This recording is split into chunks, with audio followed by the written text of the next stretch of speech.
Davos में Madhya Pradesh model. जी हां, CM Mohan Yadav ने कहा कि मध्य प्रदेश में बीते 2 सालों के दौरान जिस तेजी से औद्योगिक विकास हुआ है, उसका सकारात्मक असर दावोस में स्पष्ट रूप से देखने को मिला। दावोस में आयोजित वर्ल्ड इकोनॉमिक फोरम के दौरान विभिन्न क्षेत्रों के दिग्गज उद्योगपतियों और व्यापारिक प्रतिनिधियों के साथ उनकी महत्वपूर्ण बैठकें और विचार विमर्श हुए। इन बैठकों के बाद मुख्यमंत्री डॉक्टर यादव ने अपनी प्रतिक्रिया व्यक्त की। मुख्यमंत्री ने बताया कि प्रधानमंत्री नरेंद्र मोदी के नेतृत्व में वर्ल्ड इकोनॉमिक फोरम 2026 में भारत का अब तक का सबसे बड़ा प्रतिनिधिमंडल शामिल हुआ है। आज भारत हर क्षेत्र में तेजी से प्रगति कर रहा है और आने वाले 1 से 1.5 साल में चौथी सबसे मजबूत अर्थव्यवस्था से आगे बढ़कर विश्व की तीसरी सबसे बड़ी आर्थिक शक्ति बनने की ओर अग्रसर है। उन्होंने कहा कि इस परिवर्तन के दौर में मध्य प्रदेश में सोलर एनर्जी, आईटी, पर्यटन सहित अनेक क्षेत्रों में अपार विकास संभावनाएं मौजूद है। राज्य सरकार के निरंतर प्रयासों के सकारात्मक परिणाम अब सामने आने लगे हैं। नवकरणीय ऊर्जा के क्षेत्र में मध्य प्रदेश देश का पावर हब बन चुका है। प्रदेश में पंप स्टोरेज, सौर ऊर्जा और पवन ऊर्जा उत्पादन को निरंतर बढ़ाया जा रहा है। ओकारेश्वर में बांध के जल पर सोलर प्लेट स्थापित कर बिजली उत्पादन किया जा रहा है। डॉक्टर मोहम्मद सईद अभी मालदीव के मिनिस्टर जो इंडस्ट्री और इकोनॉमी के जानकार भी हैं, और उनका कहना है कि टूरिज्म के अलावा भी हमारे यहाँ मछली पालन से लगा करके आईटी, हेल्थ, ऐसे बहुत सारे एग्रीकल्चर सब सेक्टर में हम काम कर सकते हैं।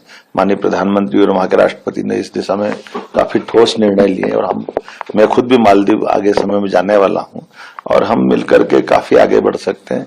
उन्होंने भी काफी रुचि दिखाई, उनके क्षेत्र में भी हमारे अपने कई सारे मालदीव वासी और भारत के लोगों के एक सांस्कृतिक संबंध भी है परस्पर आत्मीयता के। सीएम ने आगे बताया कि मध्य प्रदेश के 32 लाख किसानों को बिजली के क्षेत्र में आत्मनिर्भर बनाने के उद्देश्य से सोलर पंप वितरित किए जा रहे हैं। इसी कारण मध्य प्रदेश देश में नवकरणीय ऊर्जा से उत्पादित सबसे सस्ती बिजली उपलब्ध कराने वाला राज्य बन गया है। इस मॉडल को समझने और अध्ययन करने के लिए देश विदेश के लोग उत्सुकता दिखा रहे हैं। दावोस इकोनॉमिक फोरम के दौरान मुख्यमंत्री की मालदीव के मंत्री एवं अर्थशास्त्री डॉक्टर मोहम्मद सईद से भी विभिन्न विषयों पर चर्चा हुई। डॉक्टर सईद ने बताया कि उनके देश में पर्यटन के साथ साथ मत्स्य पालन, आईटी और स्वास्थ्य जैसे क्षेत्रों में विकास की व्यापक संभावनाएं हैं और इन क्षेत्रों में साझेदारी की जा सकती है। सीएम यादव ने कहा कि प्रधानमंत्री नरेंद्र मोदी और मालदीव के राष्ट्रपति के बीच पहले ही कई ठोस निर्णय लिए जा चुके हैं। मध्य प्रदेश सरकार भी मालदीव के साथ मिलकर विकास के नए आयाम स्थापित करने के लिए पूरी तरह तैयार है। उन्होंने जानकारी दी कि वो स्वयं ही जल्द मालदीव की यात्रा करेंगे और आपसी सहयोग की संभावनाओं को आगे बढ़ाएंगे। मालदीव भी भारत के साथ मिलकर विकास करने में रुचि रखता है। दोनों देशों के लोगों और वहां निवासरत भारतवंशियों के बीच सांस्कृतिक संबंध भी मजबूत है।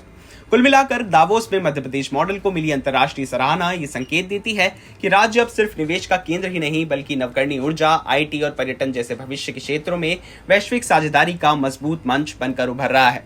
मुख्यमंत्री डॉक्टर मोहन यादव के नेतृत्व में मध्य प्रदेश विकास की नई इबारत लिखने की ओर तेजी से अग्रसर है। ब्यूरो रिपोर्ट, एमपी तक।